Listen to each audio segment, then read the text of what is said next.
Boa noite para você, seja bem-vindo ao Jornal da Record.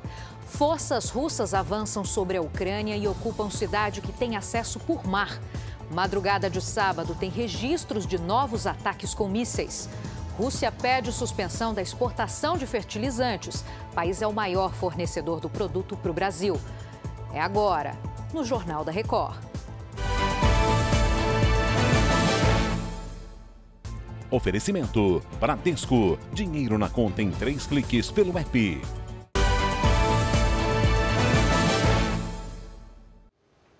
O 10º dia de invasão russa à Ucrânia começou com diversas explosões pelo país. A segunda maior cidade da Ucrânia, Kharkiv, registrou bombardeios no início da noite deste sábado. Já em Chernihiv, no norte da Ucrânia, um morador registrou uma grande explosão que iluminou o céu da cidade. Segundo a embaixadora americana das Nações Unidas, o exército russo se aproxima da segunda maior usina nuclear da Ucrânia, que fica no sul do país. Senadores democratas e republicanos dos Estados Unidos vão se reunir na manhã deste sábado por videoconferência com o presidente da Ucrânia, Volodymyr Zelensky. Na capital ucraniana, a busca por comida não para de crescer e as enormes filas nos supermercados fizeram surgir vendedores que oferecem produtos de origem duvidosa. Vamos ver um registro exclusivo para a Record TV.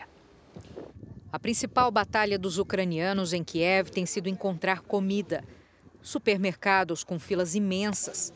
Para entrar, poucas pessoas por vez são liberadas. E para sair, poucas sacolas são suficientes para levar o que foi encontrado. Edson Coelho, brasileiro que escolheu seguir em Kiev, saiu mais um dia atrás de comida. No caminho, um vendedor ambulante vendia uma carne semelhante ao charque ou carne seca no Brasil. Alimentos vendidos ao ar livre, sem higiene ou informação sobre procedência. Ele procura comprar o máximo que pode. Nesta sexta, encontrou apenas uma lata de azeitona, uma carne congelada, salsicha e creme de leite. As filas também são comuns em outros estabelecimentos, como farmácias e cafeterias. De acordo com o brasileiro, o estoque de água está normal por enquanto. Com relatos de ataques a residências civis, Edson se prepara para o pior e deixa pronto para uso um extintor veicular. Um ato de desespero de quem não imagina o que possa acontecer nos próximos dias. Sentimento estimulado pelos vídeos que recebe de amigos que lutam na guerra. Não dá para saber se o material é recente, mas circulam entre os combatentes ucranianos, principalmente as imagens de ataques a casas de civis. Em Jitomir, essa escola ficou totalmente destruída depois de um bombardeio russo. Outros vídeos mostram soldados russos capturados durante a guerra. E em Bucha, na região metropolitana de Kiev, militares conseguiram retomar o controle e voltaram a hastear a bandeira da Ucrânia. Nesta sexta, a Rússia avançou sobre novas áreas do território ucraniano, perto da capital Kiev. Os bombardeios deixaram 7 vítimas, incluindo 2 crianças. Em Lviv, os enviados especiais André Tal e Gilson Fred encontraram pessoas que preparam comida para soldados e refugiados. Eles também mostram o drama em outras regiões da Ucrânia. O fogo se espalha rápido pelas casas. Vizinhos correm para ajudar.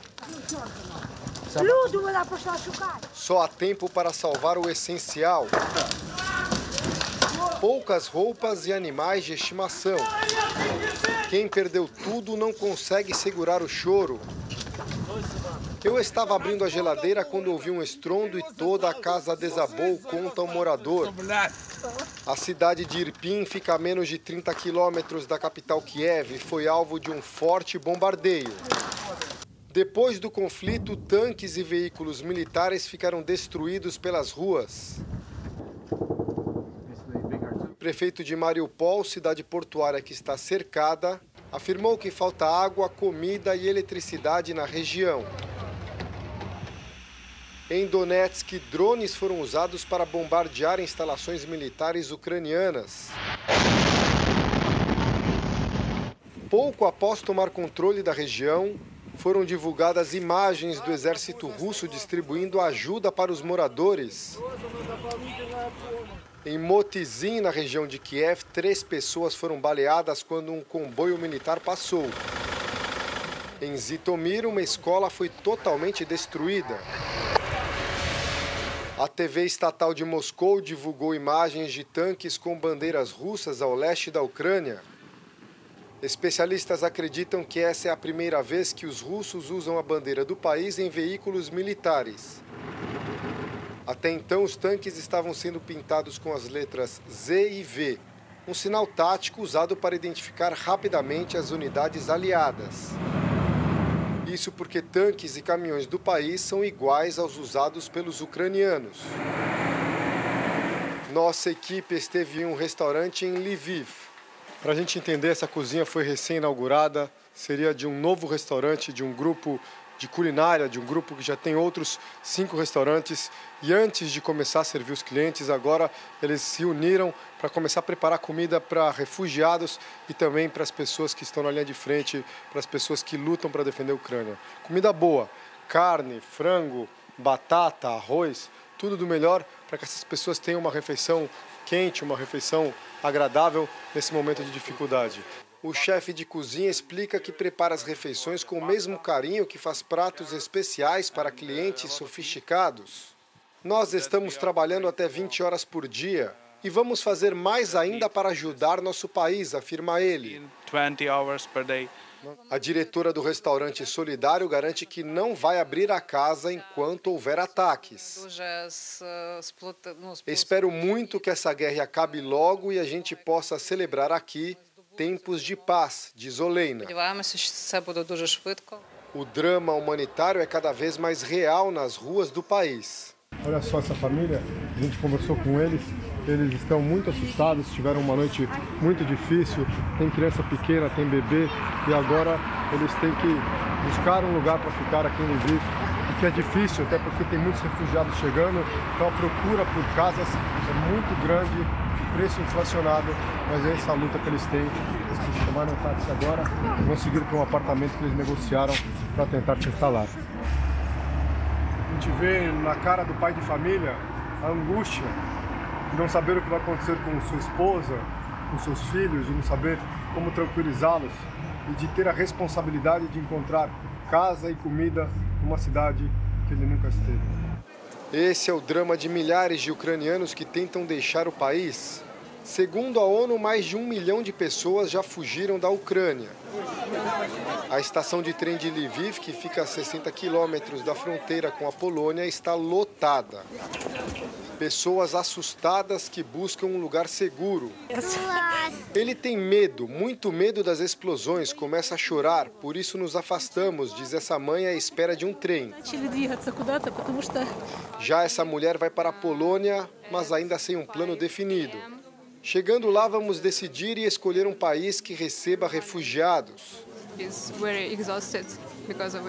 E a situação está assim por toda a Ucrânia. As imagens se repetem na estação de Kiev, capital do país. São famílias inteiras disputando um espaço na plataforma. E quando um trem vai partir, a correria é grande. Muitos se arriscam nos trilhos. Não há espaço para todos. Ninguém sabe ao certo até quando vai esse sofrimento. Que mudança de rotina para essas famílias, né? Continuamos nesse assunto. O Pentágono afirmou que as ações dos ucranianos conseguiram parar o comboio militar russo em direção a Kiev. O órgão americano relatou que uma ponte que dava acesso à capital ucraniana foi explodida, o que dificultou o avanço dos veículos. Os Estados Unidos também acreditam que as tropas enfrentam problemas logísticos de abastecimento. O Ministério de Defesa do Reino Unido informou que a coluna militar fez pouco avanço em mais de 3 dias. O comboio tem 64 quilômetros de extensão e permanece a mais de 30 quilômetros de Kiev, como a gente já tinha noticiado por aqui, inclusive. A Ucrânia ainda tem uma maioria significativa da Força Aérea Militar disponível, 9 dias depois das forças russas começarem a invasão ao país. Segundo o Departamento de Defesa dos Estados Unidos, a Ucrânia perdeu algumas aeronaves, mas ainda detém boa parte da força de combate aéreo. O Pentágono afirmou ainda que o exército ucraniano tem oferecido resistência à Rússia, mesmo em desvantagem numérica. No ano passado, o orçamento militar russo foi 10 vezes maior do que o ucraniano. Grupos de direitos humanos e o embaixador da Ucrânia nos Estados Unidos acusam a Rússia de usar nos combates na Ucrânia uma arma termobárica, também chamada de bomba de vácuo. O Jornal da Record explica por que essa bomba é tão temida. Os bombardeios não param e os escombros das guerras levantam acusações sobre as armas que estão sendo usadas pelas forças russas. Entre elas, a bomba termobárica, uma arma que age em duas fases que usam combustíveis para produzir uma intensa bola de fogo e uma onda explosiva devastadora. A bomba é lançada de um avião ou tanque antes de abrir um paraquedas. Numa altura pré-definida, a bomba é detonada, liberando o combustível explosivo que forma uma nuvem pulverizadora. Na sequência, uma explosão cria uma onda devastadora capaz de destruir prédios em um raio de 300 metros.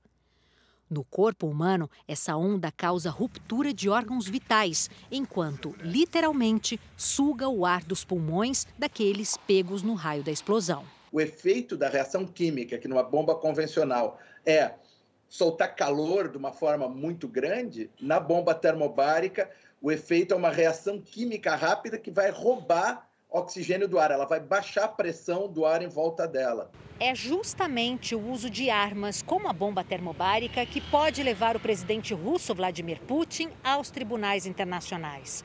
Como essas armas são banidas pela Convenção de Genebra, caso o uso seja confirmado, trata-se de um crime de guerra. Esse veterano que esteve na guerra do Afeganistão explica os danos que essas armas causam no corpo humano, mesmo para uma vítima que esteja distante do alvo da bomba. Se tem uma pessoa perto dessa bomba, mas não diretamente na bomba, ela vai ficar com muitas dores e vai ficar consciente. Então é um sofrimento muito grande das pessoas próximas dessa bomba. E para quem está no alvo da bomba, o corpo é dizimado, desaparece. Os Estados Unidos já entregaram mais de 2/3 das armas prometidas à Ucrânia. 2 dias depois da invasão russa, o governo americano liberou uma ajuda militar no equivalente a 1 bilhão e 800 milhões de reais. O pacote inclui assistência defensiva para ajudar a Ucrânia a lidar com as ameaças blindadas e aéreas. O restante do valor deve ser entregue até a semana que vem. Outros 14 países já enviaram armas aos ucranianos desde o começo do conflito, em 24 de fevereiro. Olha, depois da reunião dos países da OTAN, o secretário-geral da organização afirmou que os membros da aliança militar mantiveram a decisão de não entrar em território ucraniano. Quem tem mais informações é o correspondente Vandrei Pereira. Boa noite, Vandrei.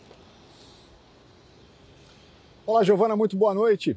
Jens Stoltenberg deixou claro que os 30 países da OTAN não vão participar ativamente da guerra, mas que continuarão a oferecer armamentos à Ucrânia. O governo ucraniano pediu que a entidade considerasse o espaço aéreo do país uma zona de exclusão, ou seja, uma área onde não se poderia voar. Mas para a OTAN, isso poderia ser interpretado como uma declaração de guerra à Rússia, o que impactaria toda a Europa. O secretário de Estado americano, Antony Blinken, afirmou que o sofrimento ainda pode piorar no território ucraniano. Ele disse que vai defender cada centímetro dos países da OTAN. E o presidente da Ucrânia, Volodymyr Zelensky, discursou mais uma vez nessa sexta-feira. Ele homenageou com 3 minutos de silêncio as vítimas do conflito com a Rússia. Na visão dele, se o país não conseguir manter a autonomia, toda a Europa correrá risco. Giovana. Portanto, países da Europa, países da OTAN não vão enviar tropas à Rússia, à Ucrânia. Bom, os preços de alimentos em todo o mundo atingiram um recorde em fevereiro, segundo a ONU. O aumento médio foi superior a 24% em relação ao ano passado. A alta contribui para um aumento da inflação à medida que as economias se recuperam da crise da Covid-19. Os dados do relatório foram coletados antes da invasão russa à Ucrânia. Para os especialistas, o conflito prolongado pode afetar ainda mais a economia mundial. A Rússia recomendou, aliás, aos produtores do país a suspensão temporária da exportação de fertilizantes. Então, a gente vai fazer a conexão com Brasília. O Matheus Escavazini traz os detalhes. Boa noite, Matheus. Boa noite, Giovana. A recomendação foi do Ministério da Indústria e Comércio da Rússia. A justificativa é a dificuldade de logística para a exportação durante a guerra. O Brasil pode ser seriamente afetado. 85% dos fertilizantes usados na agricultura são importados e o maior fornecedor é justamente a Rússia. Para essa safra, os produtores já contam com produtos suficientes e o impacto só deve ser sentido no ano que vem. Um dos reflexos temidos é a alta nos preços dos alimentos. A orientação do governo russo não afeta o comércio de fertilizantes neste momento.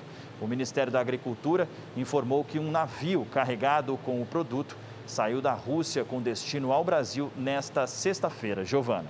Obrigada pelas informações, Matheus. Assunto que interessa para todo mundo. Até daqui a pouco ele volta com a gente.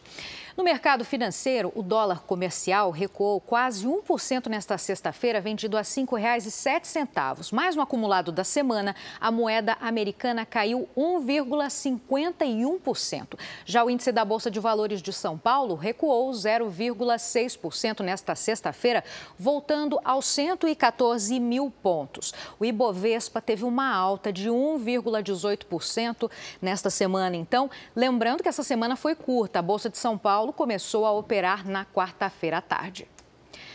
Na Rússia, a guerra contra a Ucrânia pode provocar uma crise pior do que a que quebrou o país em 1998. Um relatório do banco de investimentos Goldman Sachs, divulgado nesta sexta, prevê uma queda de 7% no PIB.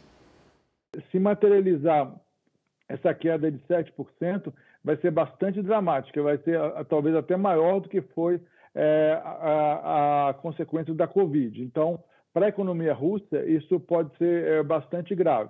E o que me preocupa mais são quais serão as reações do Putin. As consequências econômicas podem fazer com que ele saia fora da caixinha e faça alguma grande besteira. Então, eu acho que essa é a minha maior preocupação no momento.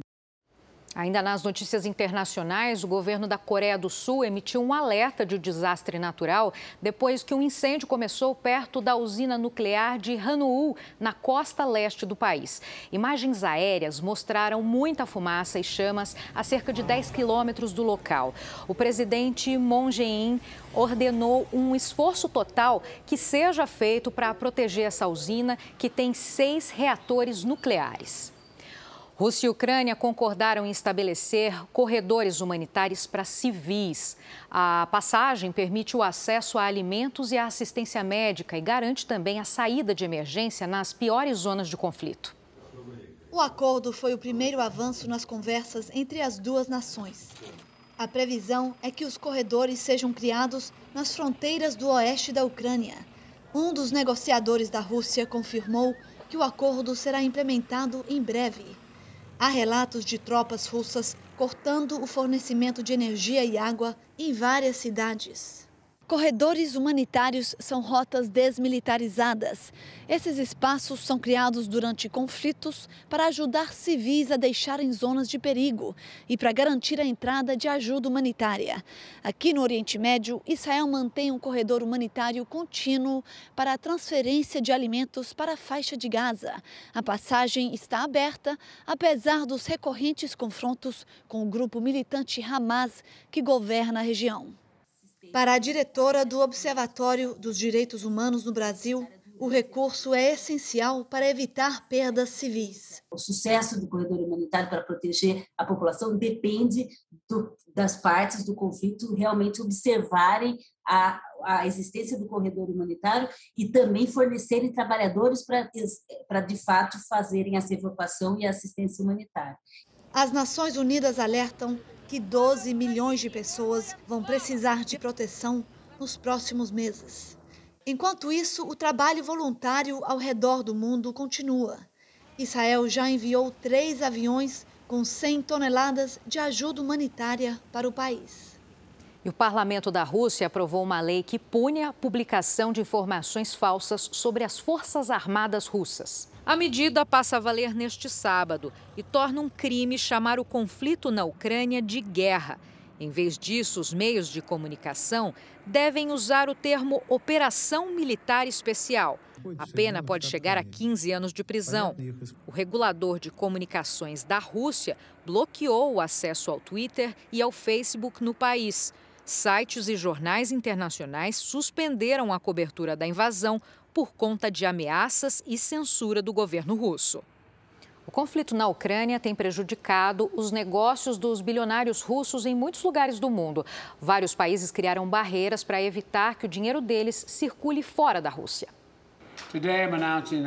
As sanções anunciadas pelo governo americano provocam a suspensão do acesso aos bens, como propriedades, barcos de luxo e tudo que esteja em território americano, incluindo dinheiro. A Casa Branca levantou uma lista com dezenas de nomes de pessoas ligadas a Vladimir Putin ou ao governo russo. Alguns bilionários são chamados de oligarcas, empresários que detêm a maior parte da riqueza do país, ligados a empresas estatais e bancos. Um deles é Sergei Chemezov, amigo de Putin da época da KGB, o serviço secreto russo. Ele teria ajudado a financiar a tomada da Crimeia em 2014. Chemezov está à frente de uma estatal para exportação de produtos industriais. O mais conhecido pelo Ocidente é Roman Abramovich. Em 2003, ele comprou o Chelsea e transformou o clube em uma potência no futebol. O parlamento britânico impediu o empresário e mais alguns oligarcas que morem no país. Com isso, Abramovich decidiu colocar o Chelsea à venda e diz que vai doar o lucro da transação para as vítimas da guerra. Reino Unido, França e Suíça também anunciaram medidas. Funcionários da alfândega francesa apreenderam um super iate de Igor Sekin, chefe de uma estatal de energia da Rússia. Segundo a Casa Branca, as sanções atingem bilionários russos e impedem que bens e dinheiro sejam transferidos para parentes ou pessoas próximas. A emissão de vistos para esses empresários e membros das famílias deles também foram canceladas. Enquanto isso, a população americana se pergunta até que ponto as sanções atingem o próprio país. O preço da gasolina, por exemplo, já subiu quase 30 centavos desde que a invasão à Ucrânia começou. Nesta sexta-feira, o Banco Central da Rússia anunciou mais um dia de portas fechadas na Bolsa de Valores do país. O prefeito de Mariupol disse que a cidade está bloqueada pelas tropas russas. Segundo Vadim Boichenko, os militares da Rússia lançam ataques implacáveis. Ele disse que o povo luta para sair do bloqueio e resolver problemas humanitários, como o acesso à água e também à comida. O porto de Mariupol é um dos últimos que resistem à invasão às margens do Mar Azov. O embaixador do Brasil deixou a Ucrânia e a embaixada vai reorganizar o atendimento aos brasileiros. Matheus Scavazini, então, está de volta e explica para a gente. Matheus. Giovana, o representante brasileiro vai prestar serviço a partir da Moldávia, país onde ele também comanda a embaixada. Norton de Andrade Melo Rapesta deixou a Ucrânia por causa da deterioração das condições de segurança. A mudança é temporária. Ele já tinha saído da capital Kiev na última quarta-feira e estava em Lviv, no oeste do país. Segundo o Itamaraty, o atendimento aos brasileiros que estão no leste europeu passará por uma reorganização. A intenção é ampliar a atuação na Polônia, Romênia, Hungria e Eslováquia, rotas mais utilizadas pelos brasileiros para fugir da guerra. O posto de atendimento na cidade ucraniana de Lviv será coordenado temporariamente pelo embaixador do Brasil na Bósnia e Herzegovina, Lineu Pulpo de Paula. Giovana. Agora, Matheus, outro assunto aqui, vou te segurar mais um pouco. Outro assunto que repercutiu em Brasília foi que o Podemos abriu um processo disciplinar contra o deputado estadual de São Paulo, Arthur Duval, mais conhecido como Mamãe Falei. O que é que aconteceu, Matheus? Isso mesmo, Giovana. O motivo foi a divulgação de áudios com conteúdo sexista sobre mulheres ucranianas. A presidente nacional do Podemos, deputada Renata Abreu, classificou as declarações de Arthur Duval como gravíssimas e inaceitáveis. O deputado estadual estava na Ucrânia com a justificativa de acompanhar a crise humanitária provocada pela guerra e teria enviado áudios para amigos onde afirma que as mulheres ucranianas são fáceis porque são pobres. O deputado está voltando para o Brasil neste momento. Políticos aliados e de oposição afirmaram que vão pedir a cassação do mandato do parlamentar. Já o pré-candidato à presidência pelo Podemos, Sérgio Moro, disse que decidiu romper com Arthur Duval e não vai dividir palanque com ele. A ex-embaixatriz da Ucrânia no Brasil pediu respeito às mulheres ucranianas. Vamos ouvir. Nunca que nós vamos admitir que você fale mal de maneira esdrúxula das mulheres ucranianas. Fáceis são o que você pensa. Fáceis é a tua moral que é baixa. Você não tem noção do que o povo ucraniano está sofrendo, do que nós estamos sofrendo. Brincar assim, você está sendo um cretino. Respeita as mulheres e respeita as mulheres ucranianas. São Paulo terminou a sexta-feira com expectativa de anúncio de mudanças nas regras do uso de máscaras na próxima semana. A discussão é reflexo do avanço da vacinação e também da melhora dos indicadores da pandemia. Quem tem as informações é a repórter Adriana Perrone, que fala ao vivo aqui da capital paulista. Boa noite, Adriana. Oi, Giovana, boa noite para você. Segundo o governo de São Paulo, nos últimos 30 dias, o estado registrou uma queda de 62% nas internações por Covid em enfermarias e de 52% em UTIs. De acordo com a última atualização, na rede estadual, cerca de 41% dos leitos de UTI destinados a pacientes com Covid estão ocupados. Já a ocupação dos leitos de enfermaria está em 31,8%. Apesar do cenário positivo, 3 das 22 regiões monitoradas do estado ainda preocupam porque apresentam risco alto de transmissão do vírus. São João da Boa Vista, Marília e Presidente Prudente. E a vacinação avança. 88,5% da população acima de 5 anos estão com a imunização completa. E com a melhora dos indicadores, São Paulo pode mudar as regras sobre o uso da máscara na semana que vem. Giovana. A gente vai acompanhando e noticia por aqui, né, Adriana? Obrigada pelas suas informações. E olha, não é mais obrigatório usar máscara em lugares abertos em Belo Horizonte. A Virgínia Nalon está aqui comigo, então, com os detalhes dessa decisão e sem máscara. Boa noite, Virgínia. Sem máscara, Giovana, até que enfim, boa noite para você. O decreto foi publicado nesta sexta-feira no Diário Oficial do município. A decisão de liberar as máscaras em locais abertos foi tomada durante a reunião do Comitê de Enfrentamento à Covid da capital. Entre os fatores que contribuíram para a liberação da máscara em locais abertos está o avanço da vacinação, inclusive de crianças. A prefeitura informou que 83% da população da capital está completamente imunizada. O item de proteção continuará sendo obrigatório em áreas fechadas, como o interior do transporte público e locais com aglomeração de pessoas.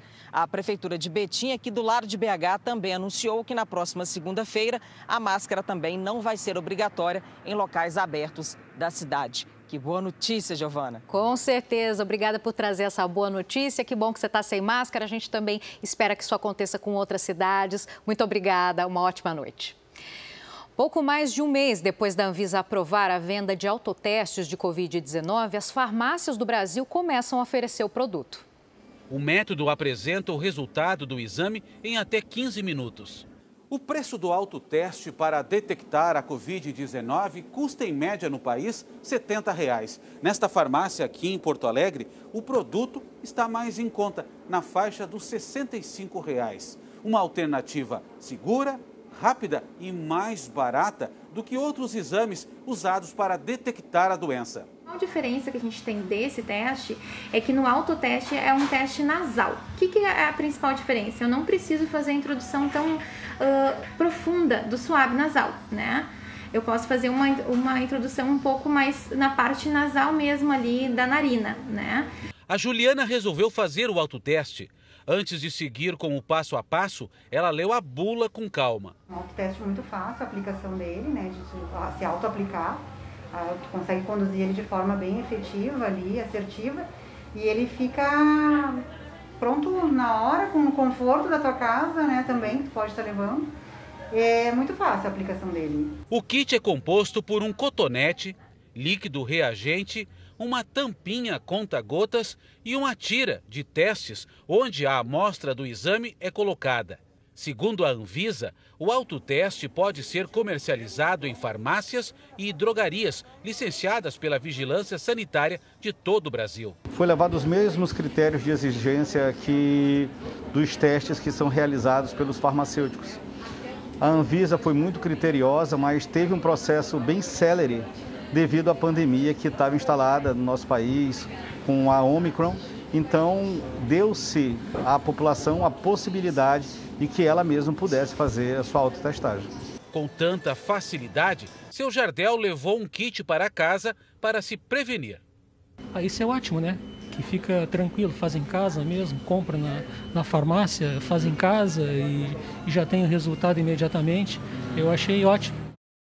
O presidente Jair Bolsonaro sancionou a lei que obriga os planos de saúde a fornecerem medicamentos orais contra o câncer. Jaqueline tem câncer de mama há mais de um ano. O médico receitou o tratamento oral para ela, mas o plano de saúde se negou a cobrir, alegando que o tratamento é experimental. Qualquer minuto perdido conta a favor da doença. Para ter acesso aos medicamentos, que são caros, ela decidiu ir à justiça. Fundamental a quimioterapia oral com a medicação chamada capecitabina.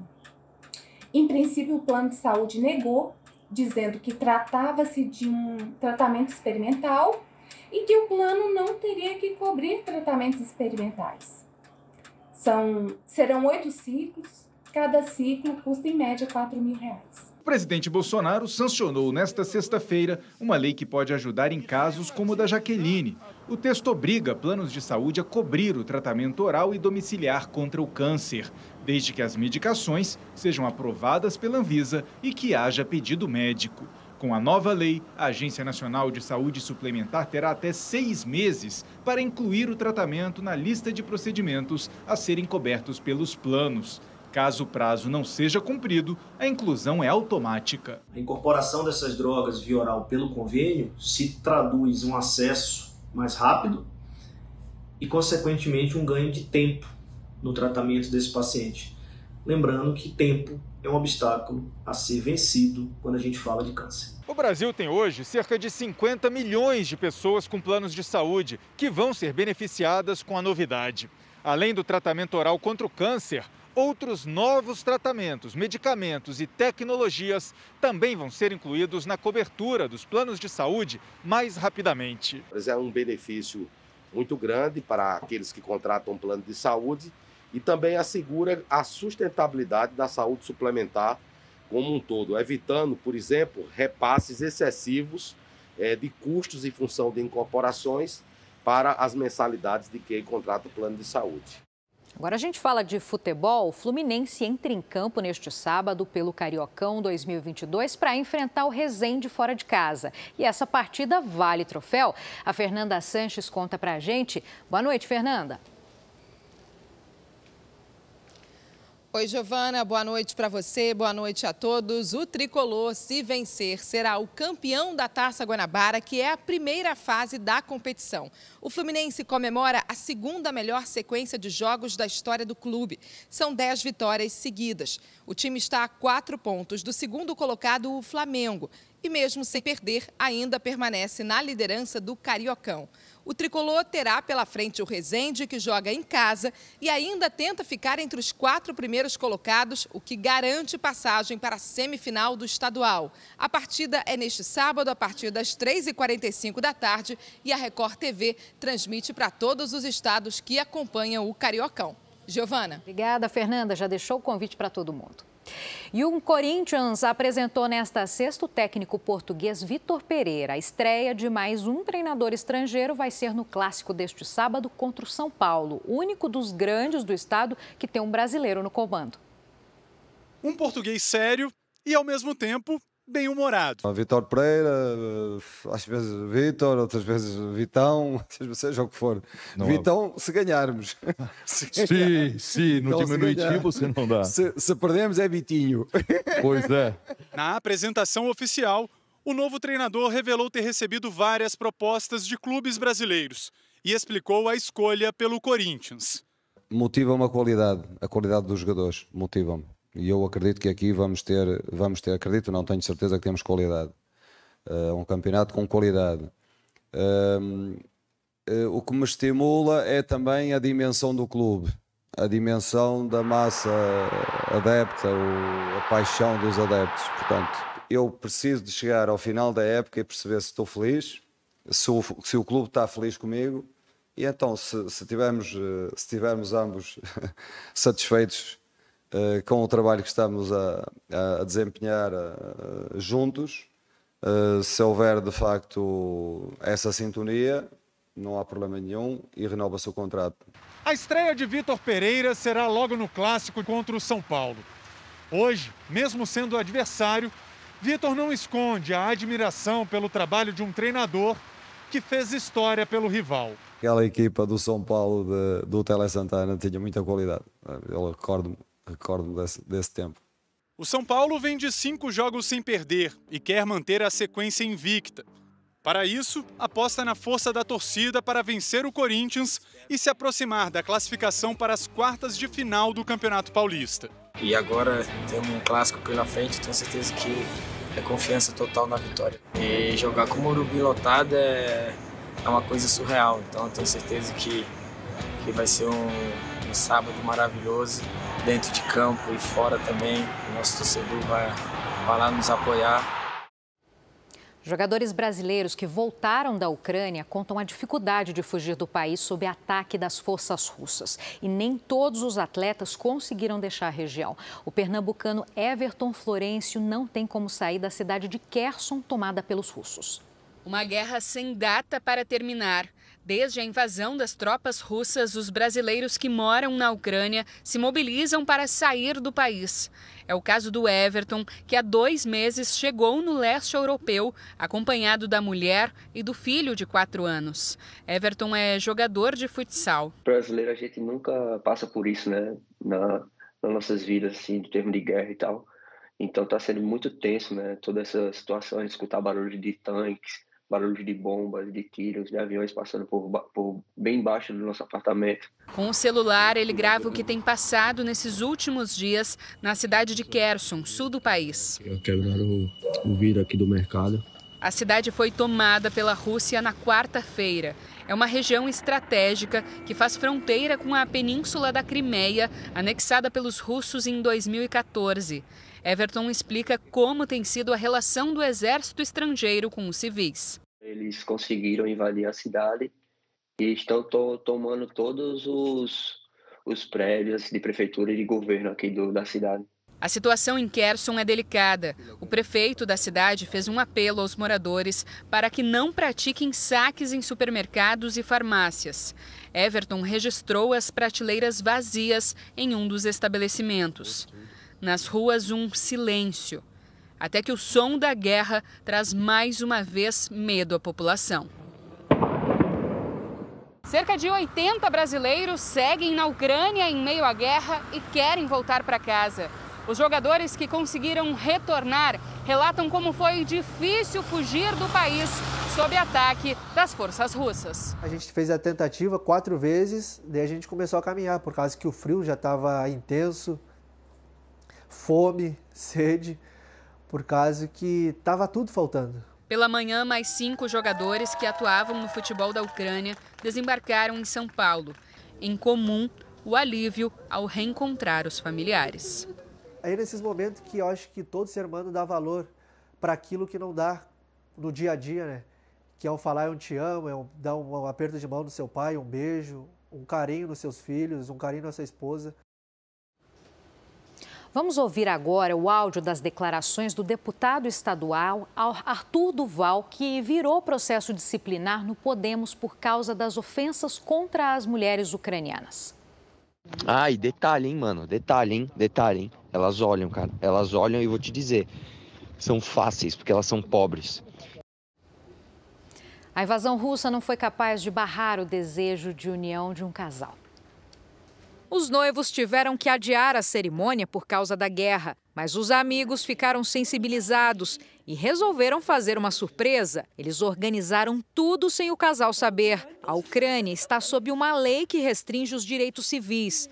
Mas os funcionários dos serviços de emergência têm o direito de casar. Na foto dos recém-casados, uma mensagem: não há obstáculos para o amor.